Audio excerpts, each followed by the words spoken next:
Escute isso, na Palestina a figueira é uma das árvores mais importantes e comuns em Israel. Escute isso, o pé da figueira é completamente diferente de outros pés, porque nos outros pés, nas outras árvores, o fruto fica na frente, fica à mostra, junto com as flores. Só que no pé da figueira o fruto fica por trás das folhas. Na figueira precisa chegar perto, muito perto dela, começar a abrir as folhas para descobrir se ali tem frutos. É possível que alguém passe por alguma figueira suntuosa, bonita, alegre, e diga assim: está cheia de frutos. É possível que alguém passe, olhe e ache que está tudo bem, mas você só vai descobrir se verdadeiramente há frutos quando você chega perto. E tem um ditado no mundo que não está na Bíblia, mas é correto. Você que está em casa é muito bem-vindo também nessa transmissão. Se você puder compartilhar essa transmissão com 2, 3 pessoas, nós queremos orar, queremos ministrar a palavra, orar com vocês também. Vai ser uma bênção em nome de Jesus. Diz assim a palavra do Senhor. Em seguida, Jesus proferiu a seguinte parábola: certo homem tinha uma figueira plantada na sua vinha, e vindo procurar fruto nela, não achou. Pelo que disse ao viticultor: há 3 anos venho procurar nesta figueira e não acho fruto. Podes cortá-la, porque ela ainda está ocupando inutilmente a terra. Ele, porém, respondeu: Senhor, deixa ainda este ano, até que eu escave ao redor dela e ponha estrume. E se vier a dar fruto, bem está. Se não, mandarás cortá-la. Pai, aqui está a tua palavra. Obrigado porque o Senhor falou conosco. Obrigado pela revelação do teu Espírito. Que o Senhor possa manifestar a tua palavra aos nossos corações. É o que nós te pedimos e te agradecemos em nome de Jesus. E a igreja diz: você pode tomar seu assento. Essa parábola é conhecida como a parábola da figueira estéril. É uma parábola conhecida. Jesus falava aos seus discípulos por parábolas. E essas parábolas contadas, essas parábolas expressadas, eram parábolas de ensino. E todas elas existiam ensinos de Jesus à sua igreja. E eu gostaria de trazer à igreja do Senhor algumas verdades que a palavra de Deus nos ensina. Jesus falou a respeito do dono dessa vinha. O dono da vinha foi verificar a figueira que estava plantada. Ele procurou frutos, mas não achou os seus frutos. E era o 3º ano que a figueira se procurava frutos nela, mas não era encontrado nada. Por isso ele ordenou ao empregado que cuidava da vinha, o vinhateiro, que cortasse, porque ela ocupava o espaço inutilmente e consumia os nutrientes da terra. Então, nós podemos observar algumas coisas desse texto. Nós podemos aplicar algumas coisas na nossa vida. Uma das coisas que me chamam a atenção no texto é uma figueira plantada no meio de uma vinha. O que é isso? O que isso pode expressar para nós? E nós podemos aplicar algumas lições. A figueira que estava plantada no meio de uma vinha. Eu quero dizer para você que para esta figueira estar plantada, houve primeiro o investimento nessa figueira. Quero dizer para você que o dono da vinha, o dono, o proprietário, ele decidiu investir em uma figueira. Ele olhou para a figueira e decidiu investir nela. E o dono dela fez esta compra. E quando ele fez essa compra, ele decidiu plantar esta figueira. Eu falei no primeiro culto e vou repetir. Não sei se você já teve a oportunidade de ir no mercado de forma artesanal e ver vasos onde as pessoas escolhem e compram para colocar as suas flores, colocar plantações, e eles vão lá e compram, e aqueles vasos estão à disposição daquela loja. Assim como numa floricultura, onde se vende plantas para plantação, né? E você vai lá e compra, e diz assim: eu escolhi essa aqui, eu escolho essa aqui, porque eu já estou vendo um local para ela, já estou vendo na minha casa, né? Atrás da casa, do lado da casa, na frente da casa, vai ficar bonita aqui, vai fazer isso, vai fazer aquilo. O dono, ele adquire, ele faz a compra. E eu quero dizer para você que o dono da figueira nos comprou. Eu quero dizer para você que o dono da figueira investiu nas nossas vidas. E melhor do que isso, ele já sabe o que vai fazer conosco. Ele já sabe de que maneira nos aproveitar. Ele já sabe de que maneira nos utilizar. E a primeira verdade que eu quero dizer é que ele não nos compra para nos deixar sem opção ou sem destino. Ele nos compra para nos plantar. E plantar junto a uma videira. A plantação de videiras. E eu quero dizer para você que ele nos planta, ele nos coloca, ele nos insere em lugares. Ele já tem um destino certo para a sua vida. Ele já tem um propósito certo traçado para você. Toda pessoa que está sentada aqui, seja na primeira cadeira ou na última cadeira, Deus tem um propósito para você. Deus planejou a sua vida. Deus planejou a sua história. Deus traçou um plano para a sua existência. Você não está mais na prateleira da morte. Você agora está com o dono da vida. Pastor, como foi que ele fez isso? Está escrito no livro de Colossenses, no capítulo 2, no versículo 13.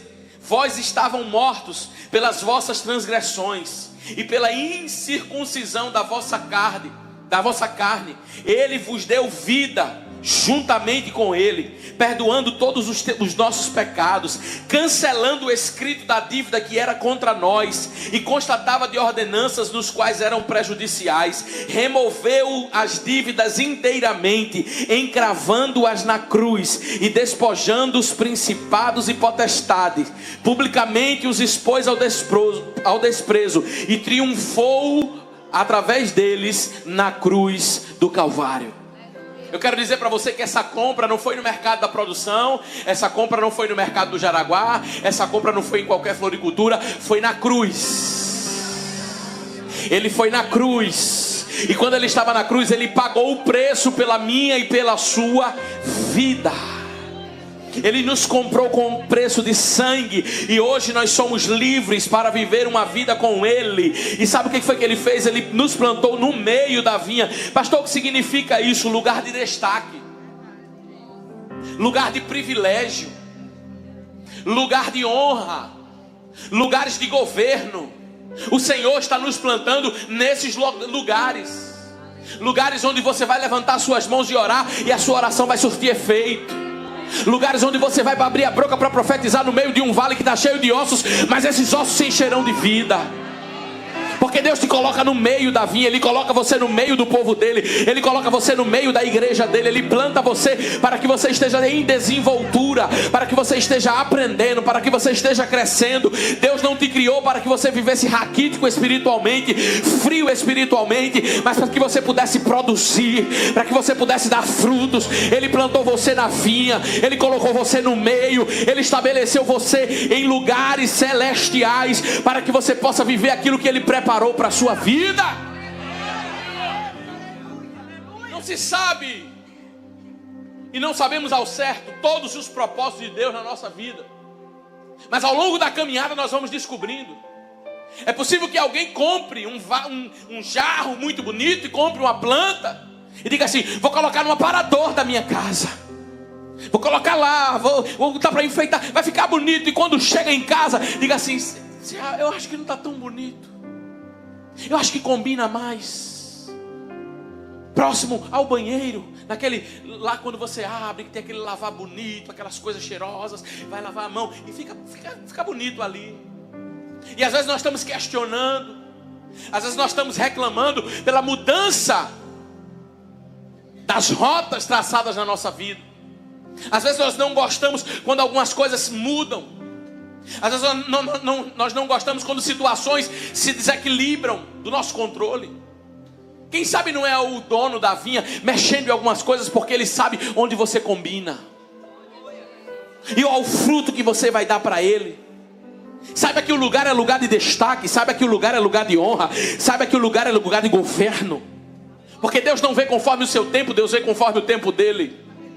Deus preparou um José para sentar na cadeira de governador, não 4 anos numa faculdade, não 10 períodos numa faculdade, não 6 ou 7, 8 anos numa escola, ou 6 meses fazendo um supletivo. Deus escolheu uma prisão, Deus escolheu uma terra, Deus escolheu uma aflição, Deus escolheu perseguições. Mas Deus estava dizendo: é ali que eu vou formar, é ali que eu vou estabelecer, é ali que eu vou plantar. Não se esqueça do que está acontecendo hoje na sua vida. Pode não parecer com aquilo que Deus te prometeu, mas tem tudo a ver com aquilo que Deus vai fazer. Porque Deus não está vendo a tua realidade, Deus está vendo o teu destino. A tua realidade não importa para o teu destino, porque a tua realidade pode ser uma, mas o teu destino está intacto. É por isso que Satanás faz com que as pessoas olhem para trás e não caminhem para frente, olhando para as coisas que estão atrás. Mas ele diz: esquecendo-me das coisas que para trás ficam, eu prossigo para as que estão diante de mim. Eu quero dizer para você que o que está diante de você é bem maior do que o que passou, ou do que o que você está vivendo. O teu momento não representa o que Deus vai fazer na tua vida. O momento pode ser difícil, mas o que Deus vai fazer é grande. O que Deus vai fazer é maior. O que Deus vai fazer é melhor. O que Deus vai fazer vai espantar.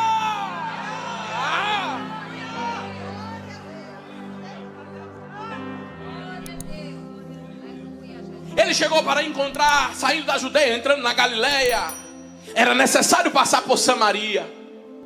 Discípulos vão comprar pão. Eu vou fazer uma obra aqui. Por Jesus, por que nós não podemos estar aqui? Porque todas as vezes que você não está preparado para ver algumas coisas, Jesus te tira de alguns cenários. Porque é melhor que você não atrapalhe do que ajude. Tem gente que acha que muita gente ajuda, mas melhor do que ajudar é não atrapalhar. Aí Jesus diz: vai para comprar pão, porque eu vou fazer algo que vocês não podem ver, não estão preparados para ver, não estão preparados para acompanhar. Vocês vão questionar, e quem questiona me faz perder tempo, e quem faz Jesus perder tempo, Jesus tira do cenário. Meu Deus, eu estou sentindo uma graça de Deus. Estou com vontade de pregar hoje aqui. Até meia-noite é cedo aqui para Jesus trabalhar nessa noite. Jesus tirou os discípulos do cenário. E quando ele entra em Samaria, tem uma mulher. Ele está em Samaria e vai para o poço. A mulher chega. Pastor, quem chega primeiro? Jesus. Porque no tempo do encontro, Jesus primeiro estabelece o primeiro encontro. Na oportunidade do encontro, Jesus faz a primeira parte, a primeira vez. Ele vai até você. E depois é com você. Depois não é Deus que vai ter que fazer mais nada. Depois não é o Senhor: Deus, o Senhor vai ter que resolver, o Senhor vai ter que tirar esse sentimento de mim, o Senhor vai ter que... Não, ele já foi ao lugar do encontro. E quando ele chegou no lugar do encontro, ele começou a falar com a mulher e disse: me dá água, por favor. Era o início de uma conversa.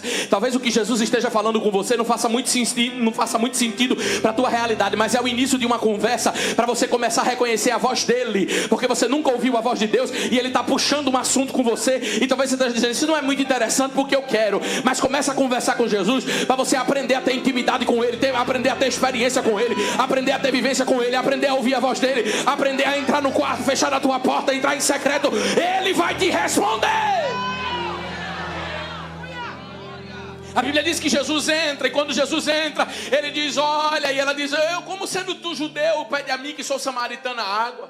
Pois os judeus não se dão com os samaritanos. Ele diz: se tu soubesses e conhecesses o dom de Deus, nós precisamos conhecer, nós precisamos nos aprofundar, nós precisamos estar plantados, nós precisamos prosseguir em conhecer ao Senhor. Ele diz: se tu conhecesses o dom de Deus, e quem te pede água, tu me pedirias, e eu te daria água viva. Para muita gente, Jesus estava no encontro com uma mulher de conduta duvidosa, de maneira duvidosa, de vida duvidosa. Mas Jesus não estava enxergando uma mulher que tinha 5 maridos, e o que ela tinha agora não é dela, 6. Jesus era o 7º homem na vida dela. É o número da perfeição. Quando Jesus chegou no lugar do encontro na vida da samaritana, Jesus não estava enxergando uma mulher adúltera. Jesus não estava enxergando uma mulher prostituta. Jesus não estava enxergando uma mulher que cometeu adultério, que cometeu pecados em sua vida. Jesus estava enxergando a primeira missionária de Samaria. É momento. E Jesus não vai olhar para o teu momento, Ele olha para o teu destino.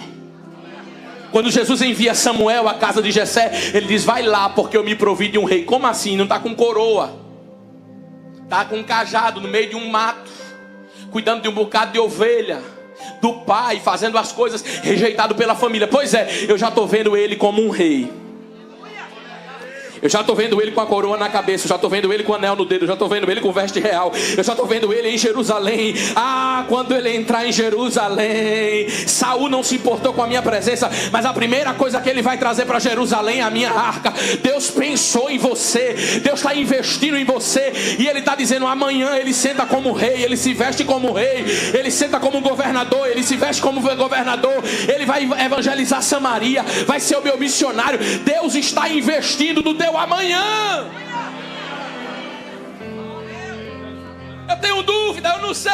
Continue crendo, continue plantado na vinha. Há um futuro reservado de Deus para a sua vida. Sabe o que eu acho interessante? O dono da figueira vem, e quando o dono da figueira vem, ele estabelece um local para a figueira. Deus não pula etapas, Ele trabalha gradativamente. Jamais Ele vai fazer algo quando tudo está fora do lugar. Ele coloca as coisas no lugar, para que depois Ele possa realizar algo. Segundo passo, essa vinha foi plantada no meio. Essa figueira foi plantada no meio de vinhas. E o que é isso? O ambiente era diferente, pois o trabalho de plantio da figueira era diferente das vinhas. Vinha produz uva, figueira produz figos. Há uma diferença. Por que estou plantado num lugar onde só há vinhas? Porque Deus te chamou para fazer a diferença num ambiente onde todo mundo é igual. No ambiente da mentira você fala a verdade. No ambiente do adultério você é fiel. No ambiente da perversão você é verdadeiro. No ambiente do engano você é sincero. No ambiente mundano você faz a diferença. Você é sal da terra e você é luz do mundo. No mundo de iguais você foi chamado para ser diferente. Ele não arrancou a figueira da vinha. Ele permitiu que a figueira estivesse no meio da vinha. Não, pastor, quando eu deixar esse meio de trabalho, você não precisa deixar o trabalho para ser fiel a Deus, não. Você não precisa deixar suas coisas para ser fiel a Deus, não. É no meio de um monte de vinha que Deus te chamou para ser fiel. É no meio de um monte de vinha que Deus te chamou para ser diferente, levantar uma voz diferente, uma oração diferente, uma postura diferente, um jeito diferente. As pessoas não vão te conhecer pelas suas palavras, mas pelas suas atitudes. Precisa haver diferença. Precisa haver mudança. Ele planta uma figueira no meio de vinhas. E é assim que nós estamos plantados. Nós somos chamados para exercer essa diferença. Nós somos chamados para viver essa diferença. Colocando e plantando a figueira no meio das vinhas. A Bíblia diz: e foi procurar nela fruto. Diga depois de mim: foi procurar nela. Fale mais alto: foi procurar nela fruto. Por quê, pastor? Porque Deus não só quer o nosso coração. Ao contrário do que muita gente prega, Deus só quer Ele não é açougueiro, não, nem cardiologista. Deus quer o nosso fruto. Porque um Deus que investe, Ele dá. Mas a quem muito é dado, muito cobrado. Interessante que ele não foi procurar frutos no plural. Ele foi procurar fruto. Sabe por quê? Porque tem gente que nunca começa uma vida com Deus, porque ele acha que é muita coisa, mas no lugar de Deus querer muita coisa sua, Ele só quer que você dê o primeiro passo. Esse negócio não dá para mim, isso não serve para mim, porque isso, porque aquilo, e você vai colocando um bocado de coisa na sua cabeça, e você acha que Deus quer os frutos, quando na verdade Deus quer começar por um fruto, quando na verdade Deus quer que você inicie, quando na verdade Deus quer que você dê o primeiro passo. Na casa da viúva de Eliseu, ele queria um pouquinho de azeite. Na casa da viúva de Sarepta, ele queria um bolo pequeno. Na vida de um guerreiro que estava se levantando, ele pegou 5 pedrinhas e um alforje. Na multidão que Jesus estava pregando, ele pegou um menino que tinha 5 pães e 2 peixinhos. Não é a quantidade, não é o que é significativo para Jesus. Não é aquilo que traz quantidade, mas é quando você reconhece em dar o primeiro passo e não acha que o evangelho é um evangelho de muita coisa. Deus quer muito. Deus não quer muito não, irmão. Deus não quer mais do que você pode dar, não. Deus não quer mais do que você pode entregar, não. Deus quer que você tenha fidelidade com Ele.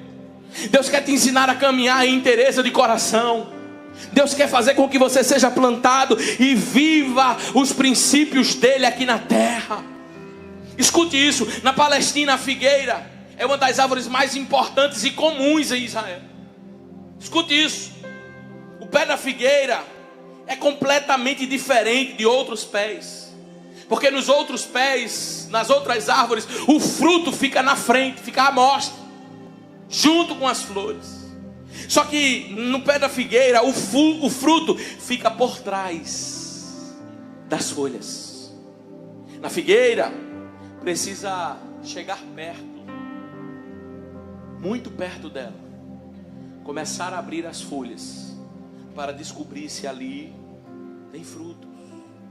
É possível que alguém passe por alguma figueira, suntuosa, bonita, alegre, e diga assim: está cheia de frutos. É possível que alguém passe, olhe e ache que está tudo bem. Mas você só vai descobrir se verdadeiramente há frutos quando você chega perto. E tem um ditado no mundo que não está na Bíblia, mas é correto: você só conhece quando você passa a conviver. Porque de longe parece tudo bem. Folhas nos locais, parece que está tudo certo, não há problema. Mas de perto não há frutos. Um detalhe grande é que as figueiras na Palestina, quando o vento está soprando muito forte, elas fazem muito barulho pelo mexer das suas folhas. E é um barulho muito grande. E quando se passa, se percebe o barulho. E quem está passando perto também está dizendo: essa figueira parece que está cheia. Essa figueira parece que está repleta. Essa figueira parece que está completa. Mas é barulho só de folhas. E não é toda figueira que faz barulho que tem fruto nela. Não adianta fazer barulho se não houver fruto. Avivamento não é barulho, o avivamento traz barulho. É impossível ser avivado e não dar pelo menos um glória a Deus com a boca aberta. Por quê, pastor? Porque tem gente que dá glória a Deus com a boca fechada. Você vai perguntar: não, eu estava glorificando a Deus.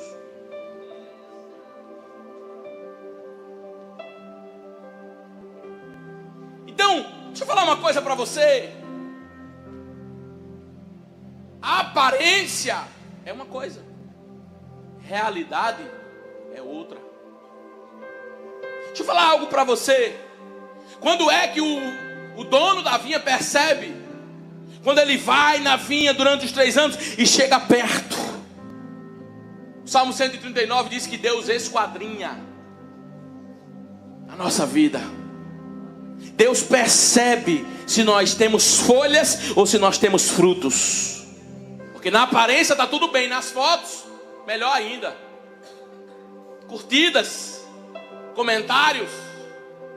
Mas como estamos por dentro?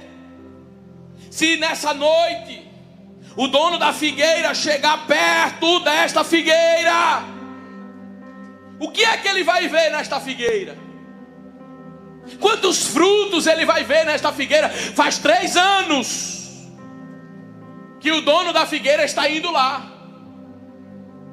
Pastor, por que o tempo? Porque o tempo mostra que nós precisamos ser gradativos. Eu falei para você que Deus não quer muito, mas ao passar do tempo você precisa ter um aprendizado.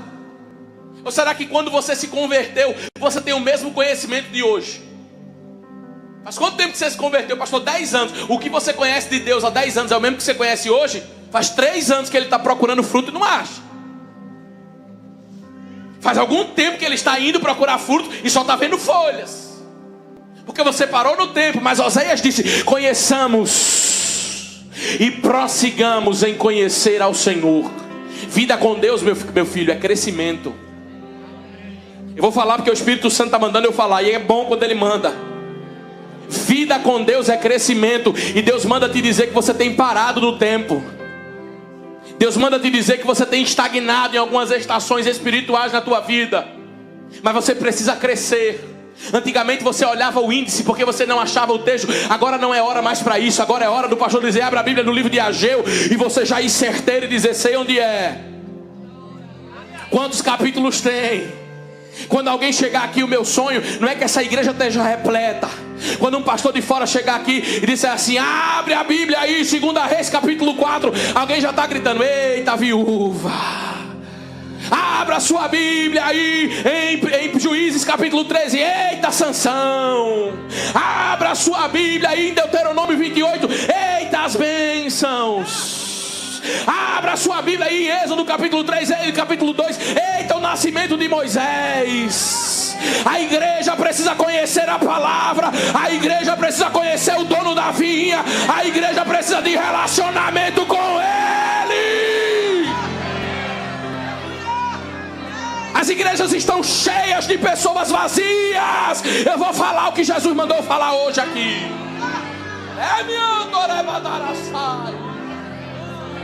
As igrejas estão cheias de pessoas vazias. Não conhecem as Sagradas Escrituras. Não amam a palavra de Deus. Meu filho, peça a Deus para colocar isso no teu coração. Porque é capaz de, quando Jesus colocar no teu coração, ter que mandar tu parar. Porque o negócio é bom.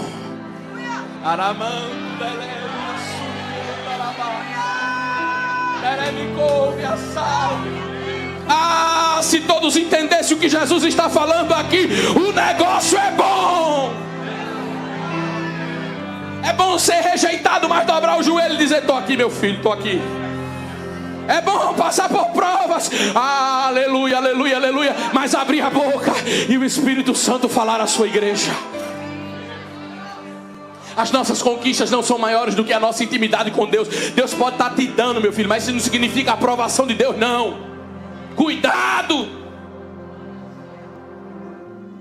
Já que não vai vir mesmo ninguém no outro culto, eu vou terminar de entregar o resto.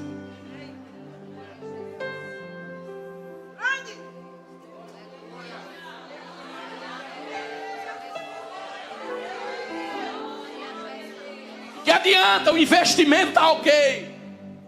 Criptomoedas, ok. Dinheiro positivo, mas não ter vida espiritual. Morto espiritualmente. Nem é morno, nem é quente, nem é frio, é morno. E o morno, Deus está pronto para vomitar. O morno, o dono da vinha chegou e disse: corta! Por quê? Porque o tempo da oportunidade acaba. Ou você se envolve com a glória de Deus, ou você morre espiritualmente. Jesus está dando a oportunidade para alguém que está aqui. Você está brincando. Você está brincando. Muitas pessoas estão preocupadas em fazer movimentos. Muitas pessoas estão preocupadas em agradar a outras pessoas. E o Espírito Santo de Deus está longe. Longe. Faz tanto culto. Culto disso, culto daquilo outro, culto daquilo outro. Aí ele disse a Sofonias: escreve aí: eu não vou para essas reuniões solenes,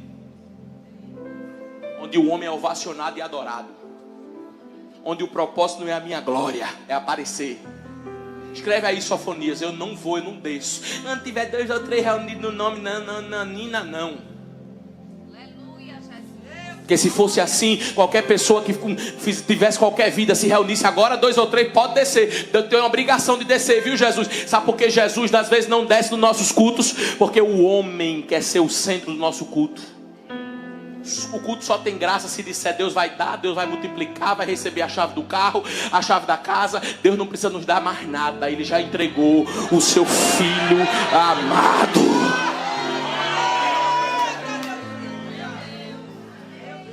A maior experiência é a experiência com Deus. Você já teve experiência, meu filho? Já teve experiência de parar uma madrugada e não ver o que é hora passar? Ou será que teu relacionamento com Deus é tempo contado, cronômetro? O tempo que é cronômetro é obrigação. Muitas pessoas até dizem: eu oro, mas oro errado, achando que vida de oração é chegar em oração. Senhor, está aqui a minha vida, a minha lista está aqui, Senhor, tu me dá isso, tu me dá aquilo. E aí, pastor, já orei. Tu sabe lá o que é oração, rapaz? Oração é subir num monte e começar a chorar. Oração é botar a cara no pó e dizer: Jesus, Jesus, Jesus, Jesus, Jesus, Jesus, o teu nome é doce. Jesus, tu és. Estava orando o que aí, irmão? Não, estou falando com ele. Jesus, o Senhor é maravilhoso. Mas não está pedindo nada. Não, eu estou falando com ele. Jesus, meu amigo, meu companheiro, tu és fiel. Eu fiz um propósito de oração uma vez. Eu quero conhecer Jesus. 7 dias de propósito. Não era 7 dias para Deus abrir a porta. Não era 7 dias para me dar carro. Não era 7 dias para me dar casa. Era 7 dias para conhecer ele. Eu comecei: Jesus, vem cá. Primeira coisa que eu quero: um coração quebrantado para chorar na tua presença. Porque o povo chora no filme, mas não chora diante da tua presença. Me dá um coração que se quebranta. Eu quero sentir. Eu quero sentir. Se alguém não quer sentir, o problema é teu. Mas eu quero sentir. Quero sentir mesmo. Quero sentir Jesus. Quero me arrepiar. Quero falar em mistério. Não, porque Deus não é arrepio, não é arrepio. Mas quando Ele está, a gente arrepia. Quando Ele está, a gente sempre. Isso é conversa de crente que morno. E quando Jesus está, Jesus balança mesmo. Jesus faz algo acontecer. Isso é negócio de crente gelado. Agora eu quero sentir. Comecei orando, orei. No final eu fiz uma lista. Quando eu orava, eu vou apresentar isso a Deus. Que era o que era para emagrecer. Segundo, um carro. Terceiro, passar não sei aonde. Quarto, não sei o que. E comecei a orar. No primeiro ao 7º dia descobri que eu não peguei na lista. Descobri que a lista estava ali e eu não tinha orado ainda.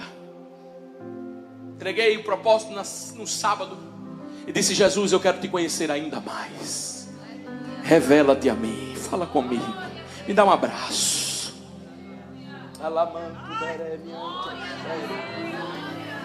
Segunda-feira eu recebo um telefonema de um irmão que estava em Crateús, Fortaleza. Não sei nem que existia isso. Onde é isso, menino? 11 horas de Fortaleza. Minha mãe quer falar com você. Eu digo: pode passar para ela. E quando a mãe pega o telefone, já é pei, falando em mistério. Eu digo: eita, eu orei pedindo para conhecer Jesus. E eu já estou tendo uma experiência aqui. É o quê? Aí Deus tomou a boca da irmã, que eu creio que Deus fala. Deus abre a boca e fala.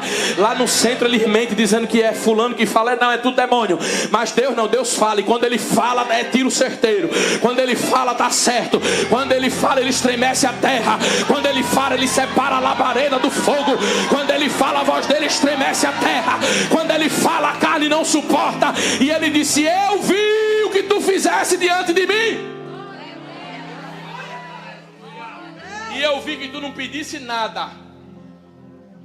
Só pediu a minha presença. Mas porque tu pediu minha presença, eu vou dar o resto.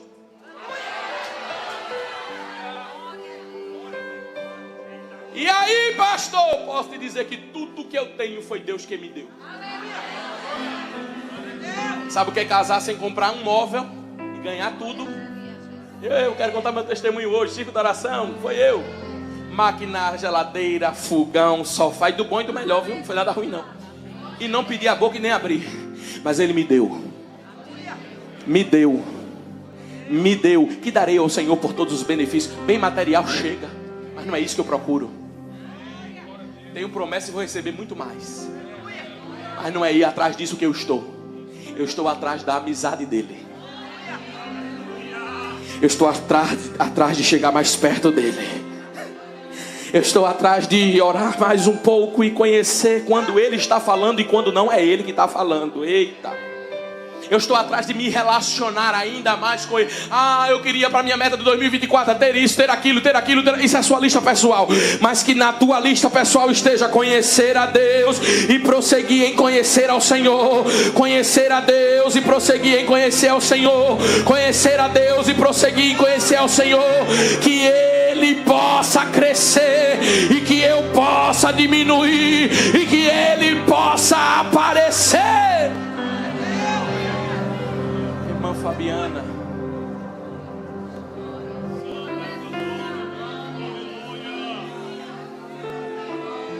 foi louvar a Deus numa igreja. E quando ela estava terminando de louvar, o pastor disse: a paz do Senhor, irmã Fabiana, vai embora. Ela morava 8 quilômetros distante da igreja. 8 quilômetros longe. E naquele dia o pastor esqueceu de dar a passagem dela voltar de ônibus. Nem oferta, nem passagem, nem nada. Pai do Senhor. Ela andou 8 quilômetros. Quando ela chegou em casa, uma visão se apresentou a ela. Ela viu uma pasta e um homem que estava dizendo assim: se você assinar comigo, você não vai ficar mais catando lata, porque o sofá do seu pai está furado e seu pai só tem carro velho, e a sua casa está padecendo necessidade. E ela entendeu que aquela proposta era a proposta do diabo para a vida dela. Porque Deus não faz isso. Deus não promete algo em troca de adoração. Quem faz isso é o diabo. Então tem muita gente dentro da igreja que está prometendo o que o diabo promete. Se tu adorar, Deus te dá. Deus não faz isso não. Deus diz: se estiver comigo, passa pelo fogo. O que não vai faltar é a minha presença. O resto falta. Ela olhou para aquele homem que estava na frente dela e disse: você está certo. Meu pai só tem carro velho. E ele ainda disse mais na proposta: você só tem roupa que os outros dão para você. Vocês não compram roupa. Ela disse: meu pai só tem carro velho, a gente só tem roupa que os outros dão. E o sofá da gente está furado.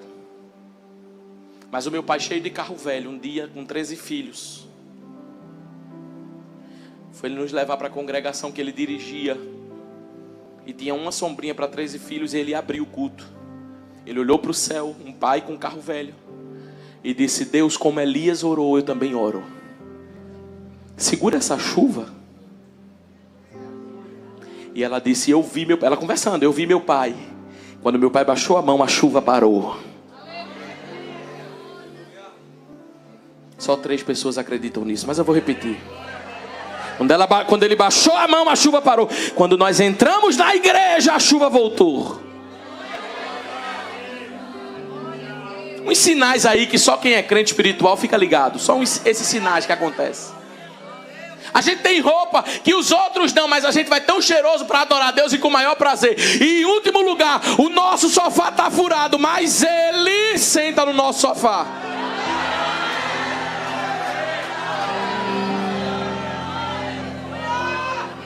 Ele conversa com a minha mãe e minha mãe diz: eu estava sentada no sofá e eu ouvi a voz de Deus. Que adianta ter um sofá em veludo, em couro e não sei o que, em pele de cabreiro, de carneiro, de ovelha, e ele não poder nem entrar. Mas o meu está furado. Mas ele desce, ele fala, ele se revela, ele aparece, ele manifesta. Eita Jesus, eita Jesus, que eu estou sentindo. Levante a mão, levante a mão, levante a mão. Levante a mão, que não só tem folha não. Eu estou vendo que tem figueira, que tem fruto aqui. Eu estou vendo que tem figueira, que tem fruto. Quem tem fruto, adore, adore, adore, adore. Equipe de louvor que está ali, Jesus, vem para cá, vocês, em nome do grande. Adore, adore, adore, de mão levantada, irmão. Como é bom adorar a Deus. Como é bom adorar a Deus. Não é o bem material que vai trazer a presença dele, não é a conquista que vai trazer a presença dele, mas ele já está aqui, ele está no meio da sua igreja. Ele aparece, ele desce, ele se manifesta. Ele pode ser o Senhor da nossa vida. Eita coisa linda do céu. Eita coisa gloriosa do céu. Não vale a pena. Não vale a pena, não vale a pena. Tesouros aqui na terra, longe da presença dele.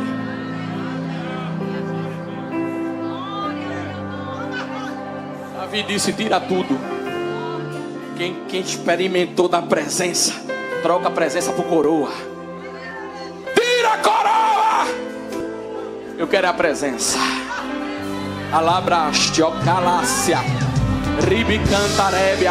Adore, irmão, adore, adore. Ele está sentado na mesa que é ceia hoje. Ele está passeando aqui no ambiente. Deixa Jesus tomar a casa, deixa Jesus tomar os vasos. Eita, que a glória de Deus está aqui, está aqui, está aqui. Dê glória. Quando você vai para o estádio de futebol, você respeita as pessoas gritando gol. A gente tem que gritar pelo gol. Oh, que gol lindo é esse que Jesus acabou de fazer aqui. O time dele não perde, o time dele triunfa.